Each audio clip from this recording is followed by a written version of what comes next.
been a ghost story created especially for the adult moviegoer until The Innocents.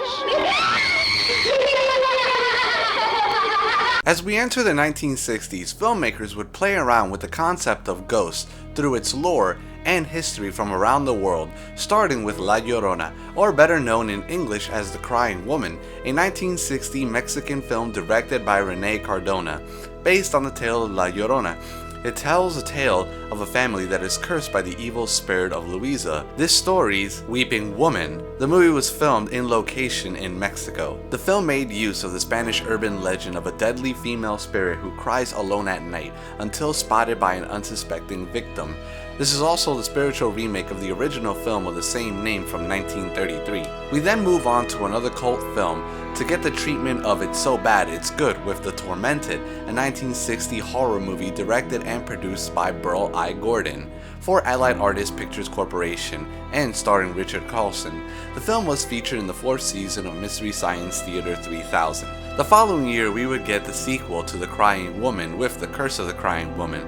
The Curse of the Crying Woman is a 1961 Mexican horror film which was released in 1963 and was directed by Rafael Baldon. The film is about Amelia and Jamie, a married couple who travel to an old country house owned by Amelia's aunt Selma, who practices black magic. Selma tries to use her niece in order to resurrect the La Llorona, an ancient spirit or specter. And finally, we top things off with The Innocents, a 1961 British supernatural gothic horror film directed and produced by Jack Clayton and starring Deborah Kerr, Michael Redgrave, and Megs Jenkins.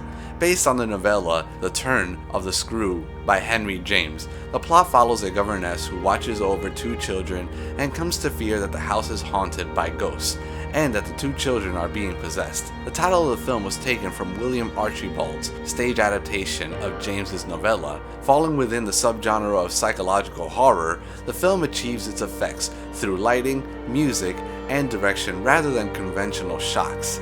Its atmosphere was created by cinematographer Freddie Francis, who employed deep focus in many scenes, as well as bold, minimal lightings. It was partly shot on location at the Gothic mansion of Sheffield's Park in Sussex. The Innocents also pioneered the use of synthesized electronic sounds generated by Daphne Oren. Join us next time as we continue traveling down the road of horror.